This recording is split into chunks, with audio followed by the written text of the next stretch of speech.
Just so we can squeeze as many people as possible in, I'll allow follow-up questions or comments just from the person who asked the original question, okay? So one follow-up question or comment, and then we'll... What? Yeah, so you just said, I think it's true, to capture the human world, all you need is that it becomes principle and necessary.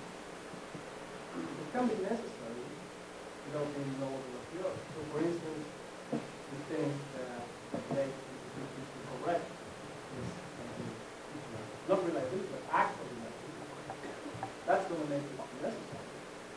Whenever you have to stand on evidence, same use of justified points. The thing is just as hard to find out what factor is reliable to find out what is reliable. So it's not going to help. It's not going to help the internalists. Now, if the truth maker for the claim is actual reliability, why is the truth maker for the principle is some sort of actual reliability? Why is that going to make the claim necessary? Well, because it's not a necessary proof that the belief-forming process is reliable. If evidence E is an actually reliable indicator of proposition P, that's true in every possible world. Why would you say that? It's if P is true in the actual world, then actually P is necessarily true. Are you relativizing the probability claims about propositions in other possible worlds to an indexed actual world? Is that yeah. What, is that yeah. thing? But it's just, I mean, this is not something crazy. This is a theorem of model logic. If P is true in the actual world, then actually P is necessarily true. Well, it may not be crazy, and it may be an axiom in some modal logic, but it needs careful attention.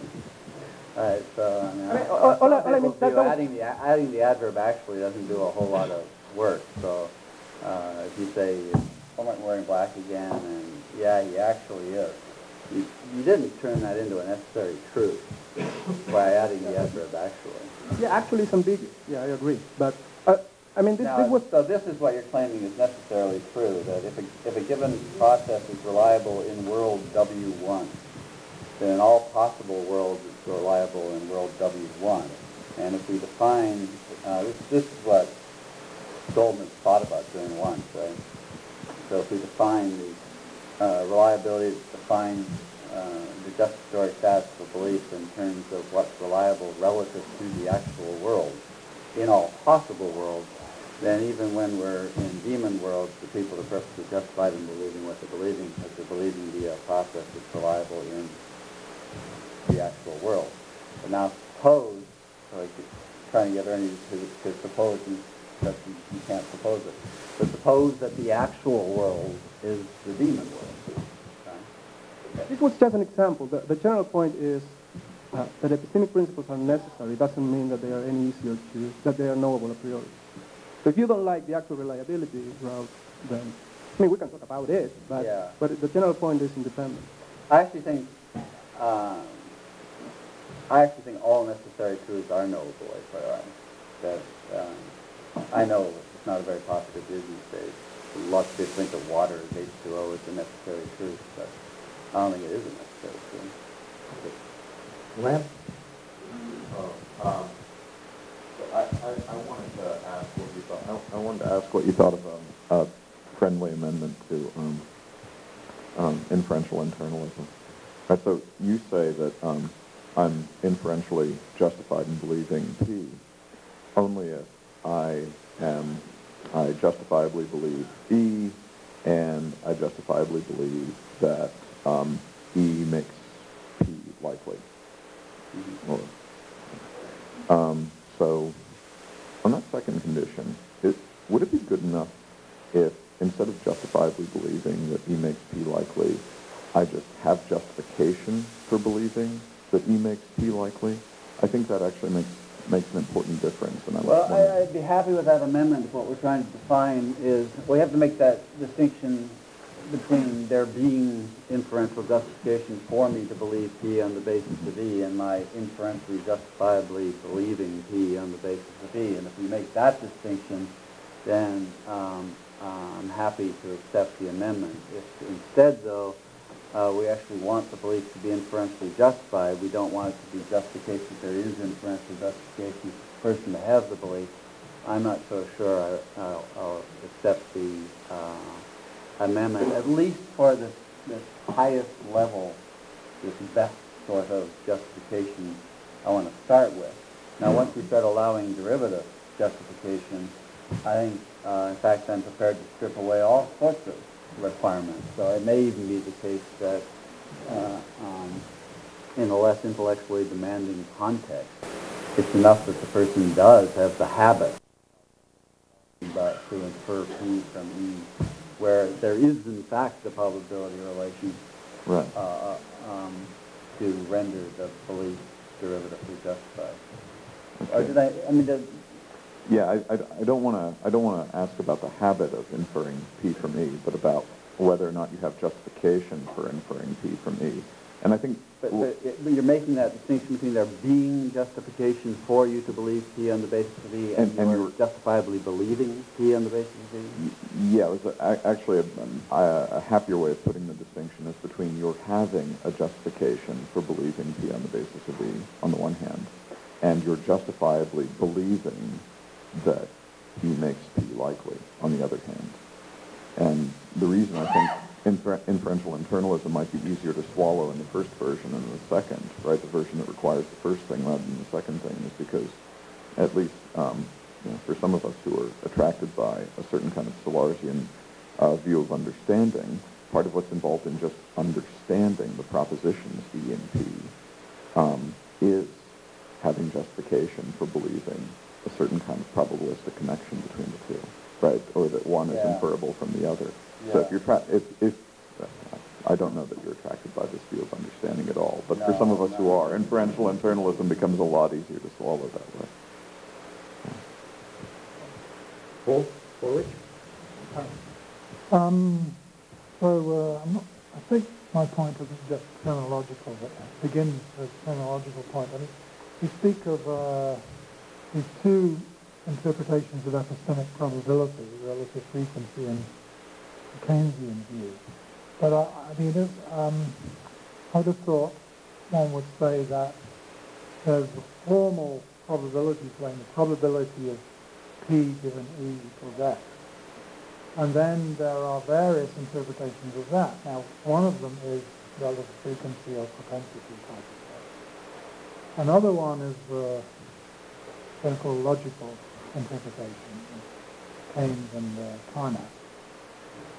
But then a third one, distinct from either of those, I thought was sometimes called the epistemic, question of epistemic probability, which is just to interpret probability of P given E equals X as just the rational conditional degree of belief to have in P given E equals X. Right. And that's a thing all, a distinct interpretation of the formalism. And I was wondering why you don't just go for that instead of the logical one. Let me just say a little bit more about why that seems better, because if you just go with that and you've got some guy who is certain of, rationally certain of P and believes P to degree X, then the mere truth of the probability claim is enough to say that he's justified. Because the probability claim says it is rational to have that degree.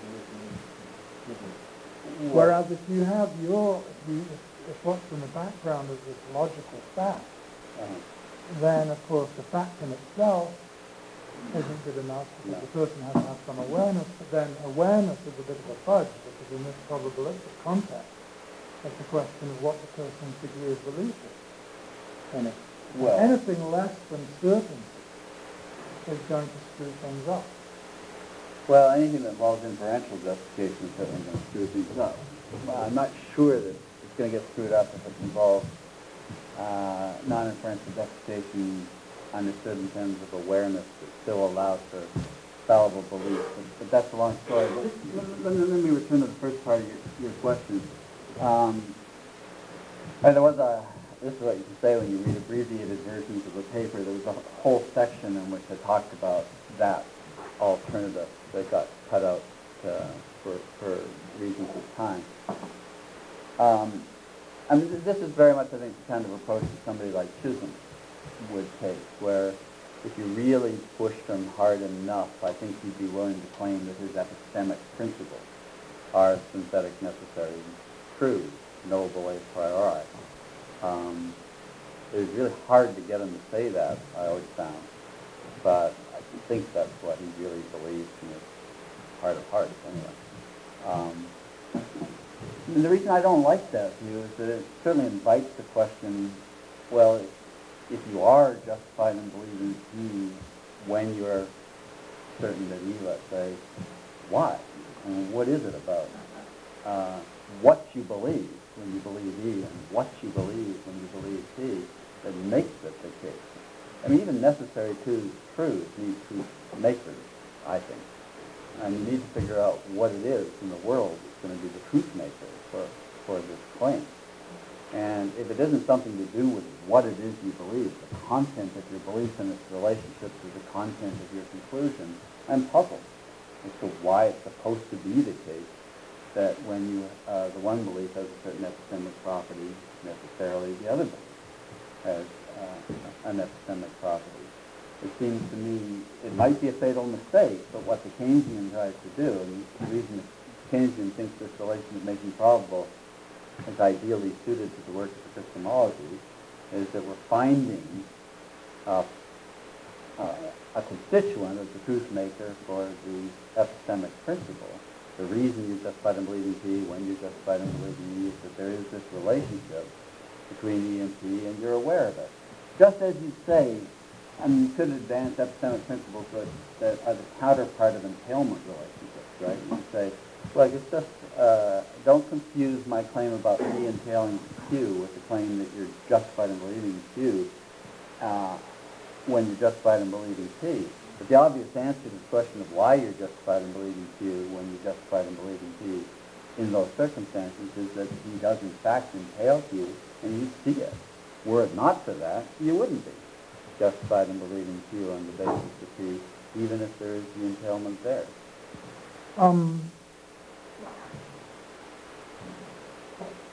Unless one has, I'm not sure if you subscribe to the principle that any normative truth has to have some kind of non-normative fact as its truth maker, then I don't really see the problem is. I mean, it can just simply be a normative fact that this is the right conditional, this is the right degree of conditional degree of belief to have. But even if that seems somehow too complicated to be a basic normative fact, if I'm not mistaken, it's a long time since I worked on this, but these conditional degrees, rational conditional degrees of belief, can all be derived from rational prior probability assignments. So the fundamental normative fact will be prior probability assignments for all the propositions, and then the rational conditional degrees of belief will be derived from them by probability. Yeah, and where those come from, well, they'll just be the basic normative fact. Yeah, so this would take us far afield, and first of all, I don't think epistemic properties are in any interesting sense normative properties. And everybody says stuff like that, but people throw around the word normative to describe just about everything under the sun these days. People call truth normative, meaning normative, justification, epistemic justification normative.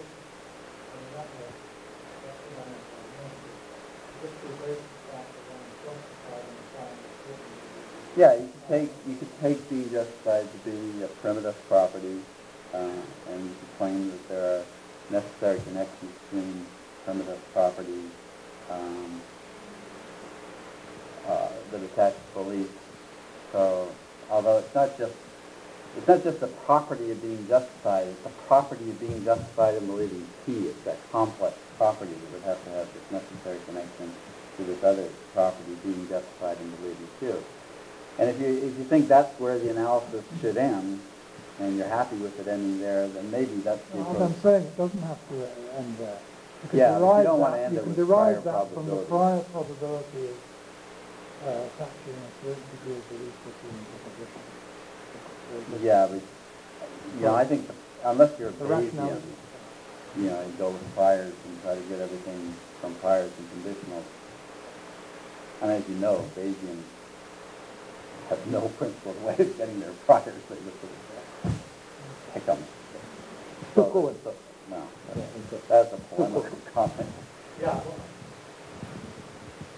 Just a quick thing about Paul's, what you said at the end. I mean, that's not really going to help because where do these rational priors come from? It just introduces the whole issue there. Unless you're just a Bayesian and take those as given, but it's not going to help with the fundamental problem that Richard is raising, I don't think.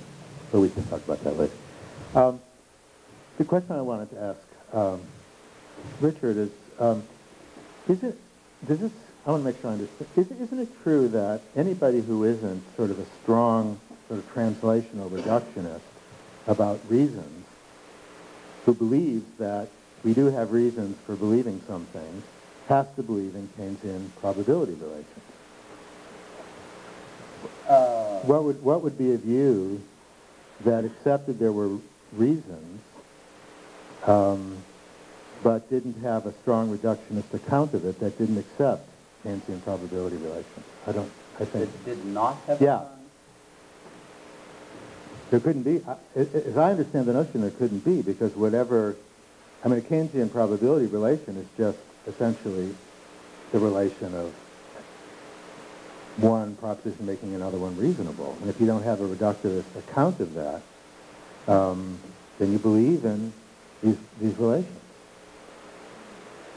So in other words, if you take it to be, you're saying as long as you take the relation of making probable holding between propositions to be unanalyzable, Yeah, you're going to be a Keynesian. yeah. And, provided you take it to be an internal relation. What does internal mean? It just means that given the non-relational character of the relata, the relation must obtain. So red being darker than pink, darker than holding between red and pink is internal, and that red being what it is, pink being what it is, that relation's got to obtain between red and pink. So if you think it's an internal, It means something like unanalyzable essential. relation, you are a Keynesian. Yeah. So, Everyone who thinks that is a Keynesian. yeah. Unless You you, also think it's knowable a priori, it seems to me, almost certainly. pardon me? And just like red is darker than pink, you think it was knowable a priori. You think it has the same modal status as that. And it's notoriously difficult to reduce red as darker than pink to any kind of form of topology. Yeah. The substitution of synonymous expressions, and we have a name for those such as necessary truths, they're synthetic necessary truths. Yeah, yeah. So, for example, it's not, so it's not really a dispute between, there's no dispute about, so somebody who held like a sort of Pollock, I think Chisholm view that said something's looking red is a reason to believe it's red.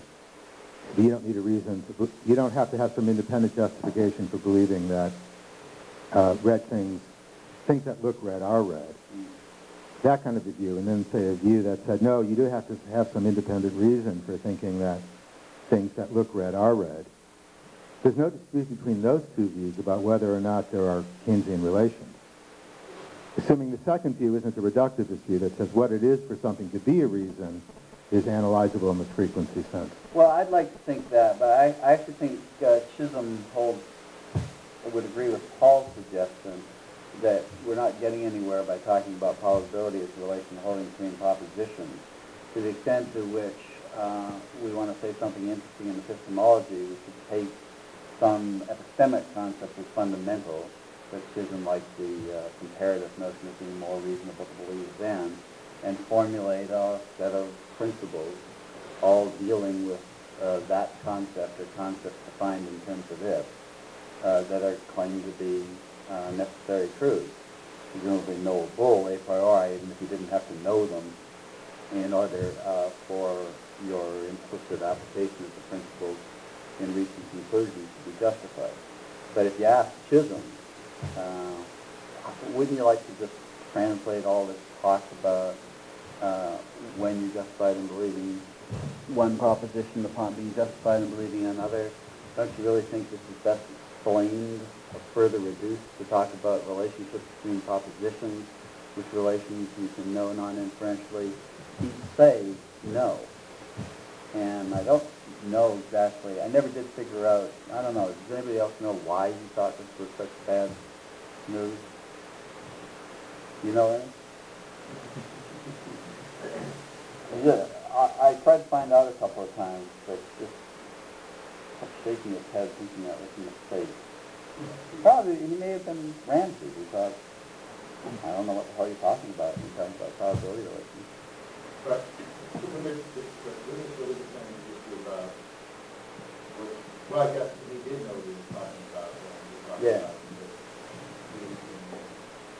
Right. And I just don't think that's the right kind of concept to take as simple and unanalyzable. You can go further than that, not in the direction of priors, but I don't think.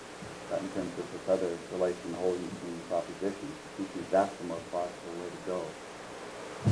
Paul Bogosian?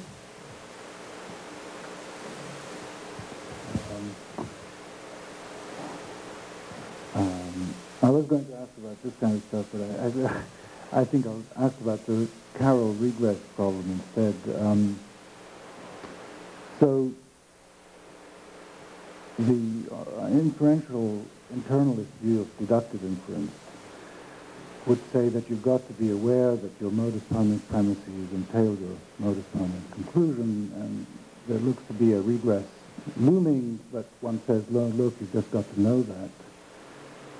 But you don't need to use it inferentially to deduce that the conclusion would be justified on the basis of... Not another premise. Not another premise.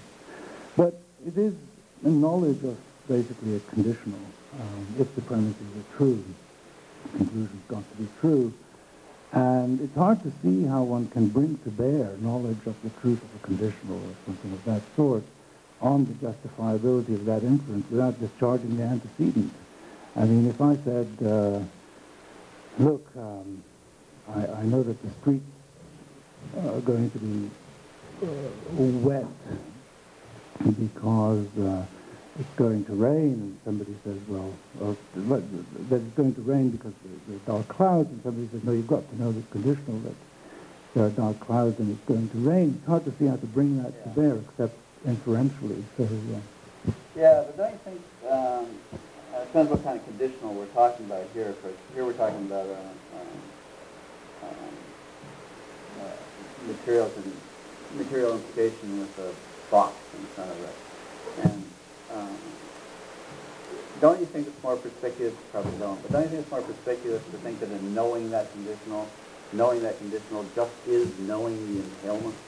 It's not that it's best to cash out what it is to know that the relation of entailment holds between the proposition in terms of knowing the conditional. You only know the conditional because you see the entailment between the antecedent and consequence. So it's not a case of applying a conditional the way the tortoise got Achilles to start adding conditionals to the premises. There's the two premises of the modus ponens argument, and there's the theme of the connection between the premises and conclusion, which certainly can be causally relevant in producing the belief in such a way that the belief in the consequence is based on the premises and the theme of the entailment. I mean, it's not really an issue about whether you're presented with a material conditional or what. Knowing that, I don't know what knowing that P implies Q is, except knowing that if P is true, Q has got to be true. I have exactly the opposite intuition, but maybe it doesn't matter, but you'd agree with this, right? So a person can be caused, let's talk causal for a second, can be caused to believe Q by the fact that the person believes P and believes with P and Q, right?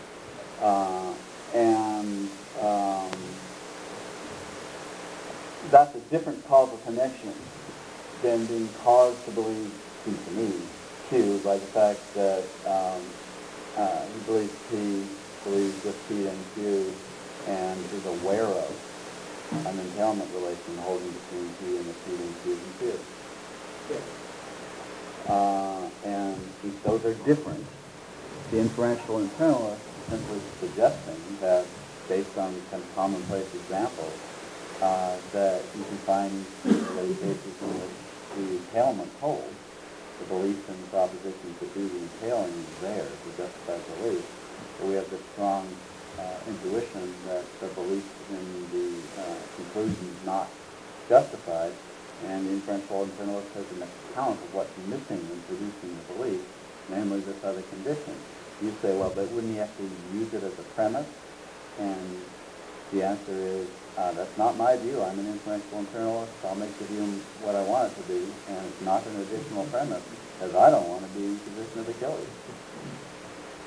It's perfectly intelligible view, and it doesn't lead. It's intelligible, but the idea is that you're trading what you're doing. When you're saying, look, it's just got to be in the presence of this, it's like a presence of a hum or a presence of some insight. It's not a hum. No, It's an awareness of entailment. I understand, but the point is that, but the point is that the plausibility that has trades on the fact that there's a full story about why its presence there is relevant. It's not just that we're looking at cases and thinking, oh, well, when it's in the presence of this awareness, we're getting the extension right when not. There is a rationale that's derived from the content of the thing that You're is doing a very perceived. good job of presenting the tortoise's suggestion to Achilles. And this, of course, wasn't a little joke. This was taken very seriously when Carroll brought it out in mind. And a lot of people wrote a lot of articles trying to respond to essentially the tortoise. But seems to me you're just suggesting that Achilles' response is the appropriate response. No, well, there's one final point, and that is that it's a false dichotomy to think that either you're stuck with some externalist view or you're stuck with this kind of internalist view. And I've tried to present an alternative based on the unpalatable nature of both of those extremes. So there may be points, there may be views in the middle. Oh yeah, I'm sure there. For any of these sorts of alternatives, there are almost always yet others. David? Yes, I guess I'm a little bit confused, Rick, and I'm just looking for some more clarification. And my confusion takes the form of a series of variations on the degree to which you're focusing specifically on inferential justification. So the third line of the handout is as to justified in believing it P on the basis of the E. And I take it really what you mean already there is something more like when F infers P from E, and not just any basing relation. There may be, I take it, this is my first question. Do you think it's possible to be justified in believing P on the basis of E even when you don't infer P from E? Are there justificatory relations between evidence and propositions that are not inferential?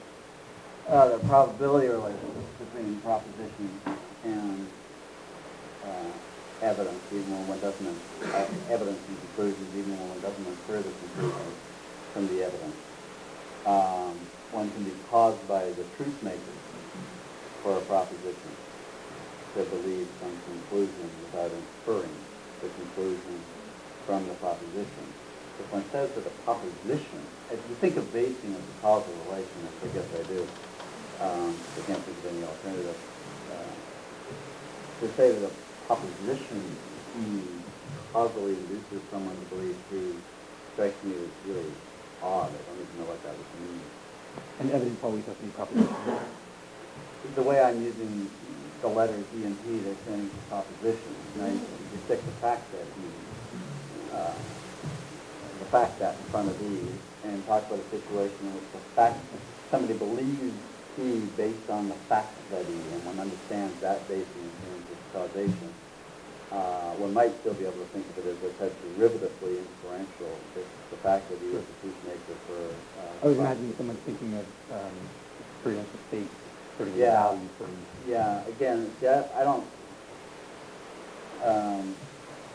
Experiential states can certainly cause beliefs, and if you say that they there's two views you can have, it seems to me. One is that it's the mere occurrence of the experiential state that is the justifier. And you construe this as a kind of non-inferential justification. Or on this derivative account of inferential justification I was talking about, you could construe the experience as the truth maker or a proposition, which proposition stands in a relation making probable to the conclusion. But, I mean, if you take on my account of what non-inferential justification is, I could certainly be justified in believing that I'm in pain, let's say, based on my direct awareness of the pain, where direct awareness of the pain isn't a proposition. That's a fact. Yeah. Well, let me just, I'm going to have to shoot it over a little more. I guess let me tell you a couple of places where this came up for me. One was in the relation between 3 and 4, although there's an analogous relation between 1 and 2. 3 contemplates a further necessary condition for being justified in believing can basically take the form of there being some connection. And the beginning of 4 does too, I take it, if awareness is factual, or factual. But the second half of 4 doesn't, I guess. So S can, I take it, be justified in believing that there's an appropriate relation when there isn't. So he can't be aware of an appropriate relation when there isn't, and there can't be one when there isn't. Yeah. So 3 and the beginning of 4 are alike in a way that the second half of 4 is different. And that's the way in which sort of structurally I was struck. It looks like the second half of 4, you take away something that you gave in 3 and the beginning of 4. It looked like 4 was supposed to be kind of building on 3. You mean that 4 isn't something one just adds to 3? If the 3 disjunction, isn't the 3 isn't just a constituent of 4. not in the second disjunct anyway. That's right. Yeah. And so Yeah, it's it's not. Yeah. And it isn't intended to, because Okay. I think, in fact, it's probably a mistake. I mean, the is aware of or, that's probably ambiguous, and it probably shouldn't be written that way, and that I didn't mean it to be just another way of saying the same thing. Aware of is probably a factor, in a way that justified belief isn't a factor. That's And just I one. do think if you can be justified in believing falsely that an entailment or a probability connection obtains, that might be good enough to get yourself inferential justification. Why shouldn't it if justified belief can be false? Well, this relates to one last another place where I was confused in the relation between the interpretation of epistemic probability, the relative frequency interpretation, and the view of epistemic probability, the changing view, and to what extent those might be compatible. I mean, at a certain point, it looks like those are supposed to be alternative and maybe compatible conceptions. You've got to choose. Mm-hmm. And a lot of the work of that was being done by the necessity in the Keynesian review, I take it, and the reference to the demon world example. I take it that with the relative frequency interpretation, there's the possibility that the relation isn't necessary.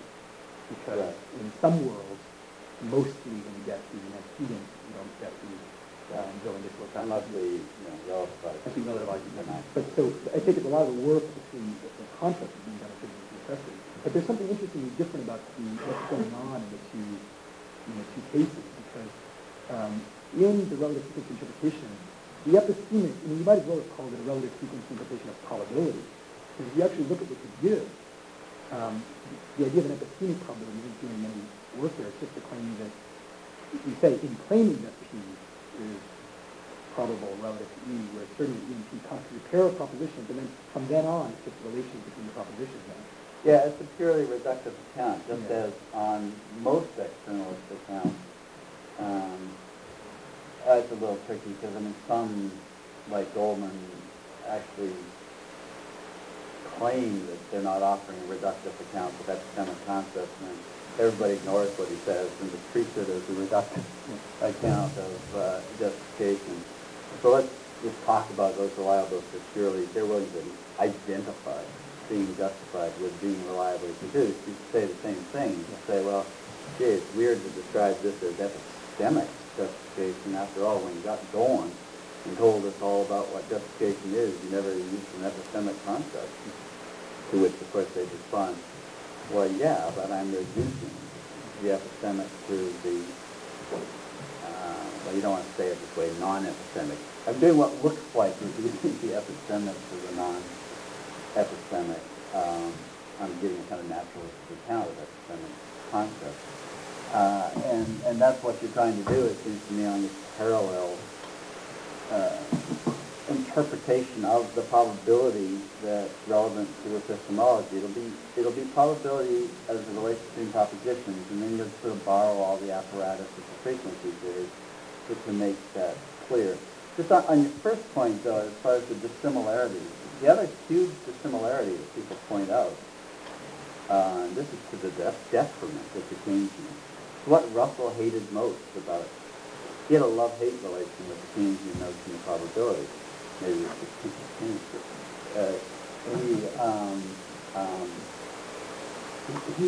when he solved the problem of induction, he was buying right into the Keynesian notion of making probable. You read carefully his solution to the problem, just pure Keynesian. But then he started worrying about it, and he started worrying about it because it didn't hook up with truth. This is one of Fred's points, right? That you can have B making probable P in the Keynesian case, even though it's virtually always the case that when he's true, he's false. That looks bad until you think about arguments against externalist views more generally, and until you start noticing that externalists can't get any tight connection between justified belief and truth. And then there's actually a way you could hook up Keynesian with they wouldn't like it, but the Keynesian concept of probability with externalist accounts, which I think this might work. So you say, so you're going counterfactually here, aren't you? You're talking about what would happen if you were to use this process in worlds other than the actual world. What's the truth maker for the counterfactual? And you can talk propensity, nobody knows what a propensity is. You could say, you know what the truth condition for the counterfactual is? It's the Keynesian of making probable holding between propositions. That's it. I mean, you've got to find something in the actual, I was talking about this last night. For everything that's true, you've got to find something in the actual world that's the truth maker for it. Because there's one and only one world of truth makers, the actual world. There are modal claims, but there's something in the actual world that's the truth maker for the modal claims. You use that kind of counterfactual, you got to find a truth maker for it. You could buy on to the Keynesian notion of making probable without the access requirement and use it as a truth maker for your counterfactuals that you use to define reliability. Paul? Thanks. This is a follow-up to Paul Horwitz's question about the relationship between epistemic probability and logical probability, for what the inferential internalist should say about that. So, early Goldman paper makes this point that you wouldn't want to tie epistemic status too closely to logical status, because a really complicated tautology, and I have no idea that it is a tautology, logical truth, I don't get to have degree of belief 1, or I shouldn't be firmly convinced that it's true. Similarly, if you've got body of propositions that intuitively represents your total evidence, and they bear the making probable relation to some other proposition, if you use epistemic probability in what I take to be the standard way, which is something like degree of justification or degree of reasonable belief, you won't want, it's not enough for the relation to obtain, as you emphasize, you also need the awareness of it. So I think, it's not that logical probability wouldn't be very closely related to epistemic probability, and not even that I think it's more fundamental, but I think the view would be something like, the facts about epistemic probability supervene, not just on, they shouldn't be identified, because the facts about epistemic probability will supervene on the facts about logical probability, but also on some other stuff, including how good a grip, whether you're aware of the relevant I agree with all that, and maybe it shows that the term epistemic probability is at best ambiguous. By describing the probability as epistemic probability, what I meant to say is that it's the kind of probability, the Keynesian notion of probability, as opposed to some other perfectly well-defined notions like relative frequency, is going to be of use to the epistemologist in trying to understand critical epistemic concepts, like the concept of inferential justification. It's that probability that's going to be one of the key conceptual building blocks. I didn't mean to suggest that for the reason to say that the existence of that probability relation is going to be identical with any person having some... Because that is a possible view, of course. I mean, I think maybe Keynes thought this, that it really is just the epistemic probability should be identified with just degree of justification kind of should be identified with a logical relation. But the inferential... he specifically didn't think that. He thought it was really critical for you to be aware of that probability connection. But he didn't think contra Ramsey was hard. It might be hard to formulate general principles. He made a sharp distinction. This bears actually, I wanted to say this on both comments. It's not as if you have to know probability theory or have worked out some formal epistemic theory in order to be able to see the probability connections holding between some particular body of evidence and some particular conclusion, Keynes said. Just as one can see entailment holding between particular propositions without knowing much about formal logic. In fact, their kids will see it between one modus ponens, premises of one modus ponens argument and a conclusion, and they won't see it between another because they're blinded to it for one reason or another. So that helps a little bit, I think, with some of your concerns with kids and dogs. Maybe not dogs. I don't think they can see the entailment relation between particular propositions. I'm not sure kids can. Thanks. Rich Feldman? This is actually a very similar question. Maybe it's going to be the same question. But go back to the example. I'll give you the same answer. Okay, that's okay. We can move it along pretty quickly then. Go back to the example of the complicated deduction where there's some premise, say, that you know, and some conclusion that you're unable to see any connection between them, and it's an extremely complicated one. Is it true, on your view, that that premise makes probable, epistemically probable, that conclusion? Yes. And and now we're understanding this because I think it is clear. Makes probable that conclusion in the sense it's going to be relevant to an epistemologist who is eventually going to try to understand what inferential justification is all about. So a person in that situation, if he knows the premise and realizes he doesn't have any idea whether the conclusion follows or not, if asked, does this premise make epistemically likely that conclusion, that person should rightly say, I don't know. I can't tell.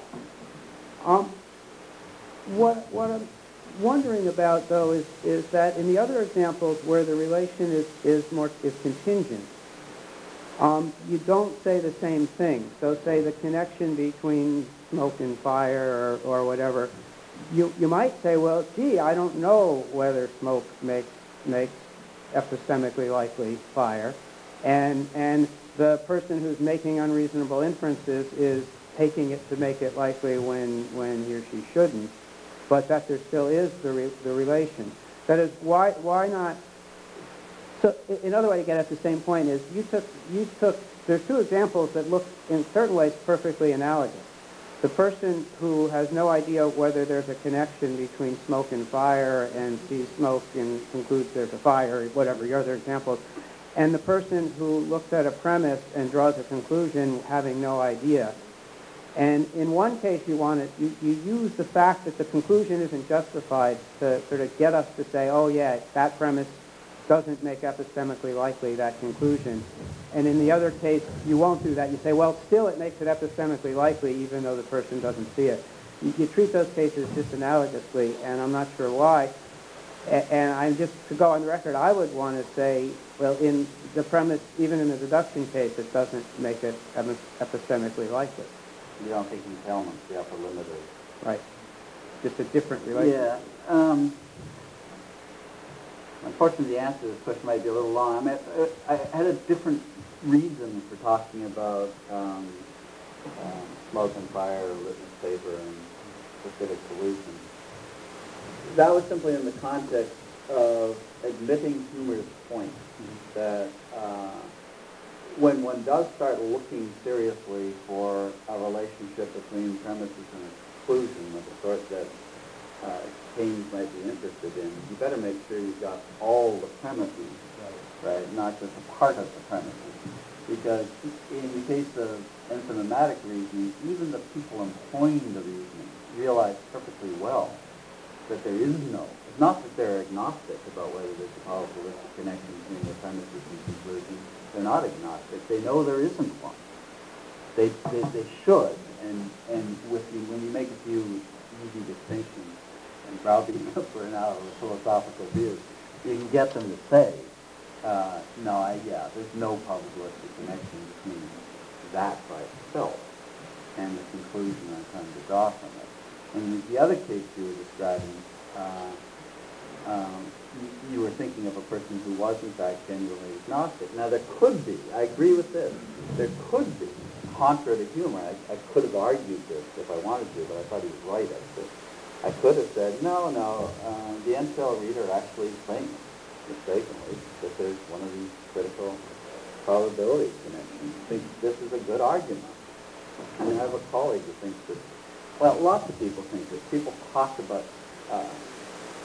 standards of reasoning changing, Kuhnian revolutions, and what people used to think was a legitimate way of reasoning is no longer a legitimate way of reasoning. There have been no revolutions in reasoning. People have been reasoning in the same way to the beginning of time, since there were people reasoning. There are additional litmus paper and stuff like that, but that's not a discovery of a new kind of evidence or a new kind of reasoning in the technical sense we're talking about here. Right? But there could be people like that. I mean, there could be somebody who thinks that there's a relation of making probable of the appropriate source between bloody and battle going badly. Such a person would have an unjustified, presumably would have no reason to think that the relation is changed. Just a quick follow-up. And just one of the reasons I thought about it, and the connections here may be less than clear-cut, it's that in the case of very, say, simple inductive reasoning, and it's got to do with spread animals or especially children or whatever non-reflective kinds of adults, your view requires that there be an actual belief in some connecting principle. And awareness of what's that? With the caution about the principle part. Yes, right, about the connection still, right. Right, but something sort of meta level in some way or other. And that's worrisome to me, in that it seems unduly restrictive. It seems to limit justification in cases where I'd want to say it's present. And a way to get out of that is if you say there is a kind of epistemic probability relation between the simple basis, the basis of a real simple inductive argument and its conclusion. I mean, just to do Russell, in effect, on that, and say, and that relation is not present in the case of a complex deduction. But the difference comes in that where the epistemic probability relation is, but you don't have to go into something meta level to get it in all cases. And you'd say the same thing about a complex probability relation? Yes.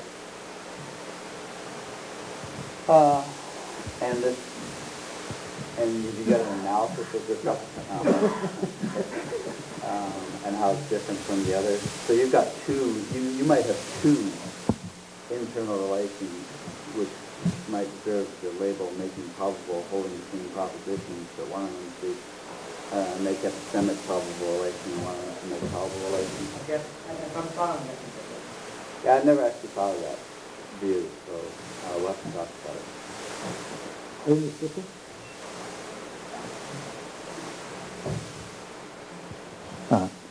Rick, I wonder how you deal with issues about the differences between the gruesome and the non-gruesome, or cases like, I guess it's jade, where when you have positive instances involving jade, you can't properly make an induction.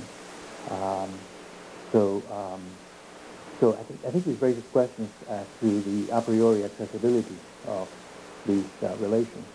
Because it seems you have to have a priori access to the nature of the properties that cut nature at the joint or something like that. Yeah. And it's not so clear that we have a priori access. That is. Yeah, I mean, it's not. I've always been somewhat sympathetic to Russell's really crude statement of the principle of induction in the problems of philosophy. I'm not sure that you can't still defend that.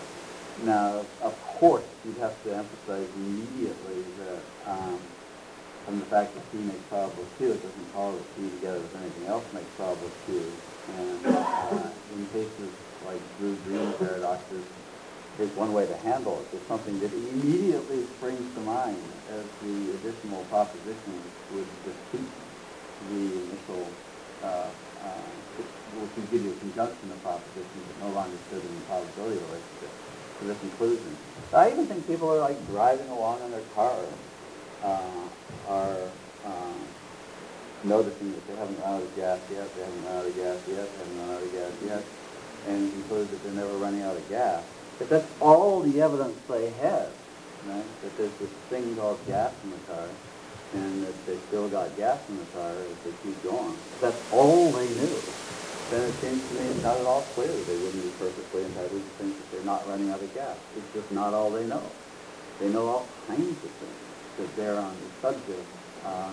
And again, this is one nice thing about trying to say changing in probability claims, is that you can claim a necessary truth that E makes probable P and concede that there are all sorts of things that can very easily be added to E, which will give you a conjunction that no longer stands in that probability relation to the conclusion. I'm not sure you can't handle the blue-green paradox precisely that way. The other alternative is to claim there's no such property in the first place, and a group, predicate expression of the property, and you have to more carefully tailor the principle as one that involves rejecting the correlation of properties. Yeah, the first is much more easily defensible than the second, I think, from an a priori point of view, just because of how hard it is to get access to the properties that do cut nature at the joint, which is what you would need to have access to. But on the other hand, don't you think that sort of extreme libertarianism with respect to predicate expressions picking up properties is a bad idea?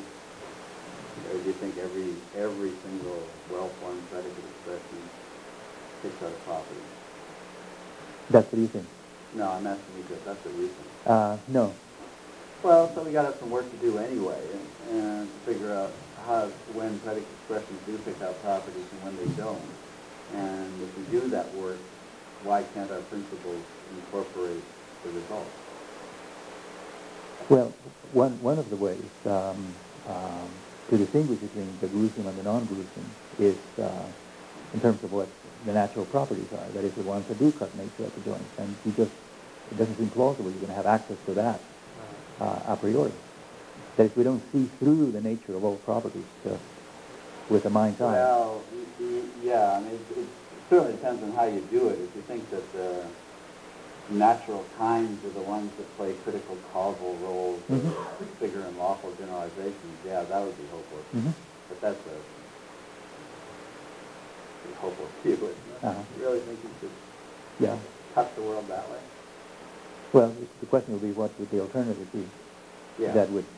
Yeah, that was the long story. Peter? I'm as much against vicious infinite regress as anybody else, but what I want to try and find but what I want to try and find out is what makes this regress vicious, the one you're envisioning. Even the Achilles tortoise one. We know how to generate the next proposition in the series, so it can't be vicious in the sense of, we don't know how the darn thing continues. So it can't be just the existence of this series that makes it vicious. What must make it vicious is somehow that you think that in order to justify the belief with which we started that required justification, I have to somehow go through this series justifying, and I can't do that because it's just too long, or, you know, I want to go to lunch, or whatever. And I guess the question is why you think I haven't done some justifying of a proposition if I've given you a reason, and I've also given you a reason for believing that the reason I gave makes the conclusion somewhat probable. Why haven't I made some progress in justifying that proposition? And then maybe, if you push me, I'll make a little more progress. Now, I don't have to complete the process in order to have made perhaps enough progress to gain knowledge. You could caucus with you infinitively.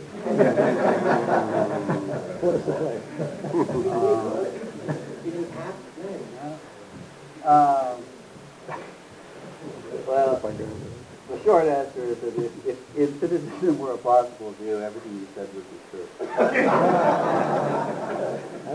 But I don't. Do you really think? You think possible views have to be consistent? Do you really think that you're making progress, as in? Yes. Take your knowledge. I always found this just weird. You've got your knowledge that you're in pain when I kick you as hard as I can in the shin.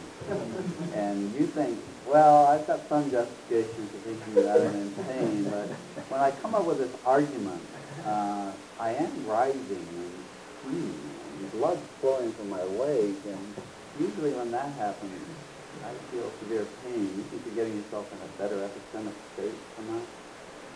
I probably wouldn't do that. What I'd probably do is give you some account of why my access to pains is relatively immediate, whereas my access to your pains isn't, and the way in which I have access to my pains is very truth-conducive, and the way in which you have access to your pains So you isn't. do a little philosophizing. I do. And then you think you got yourself more secure. I can satisfy a demand Right. that somebody has placed on me when they say, well, why do you think pains are such that they're transparent in a way that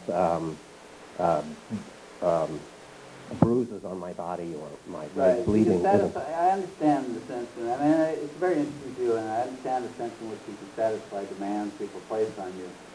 What does seem to me is the case that the knowledge was about as good as it gets right from the get-go, and it didn't get any better with the philosophical theory. That's what it seems to me. Well, I find the value in doing the philosophy. I didn't say there's no value in doing the philosophy. I said the knowledge that you're in pain was about as good as it gets, and if anything, the philosophical theorizing might confuse you a little bit. Well,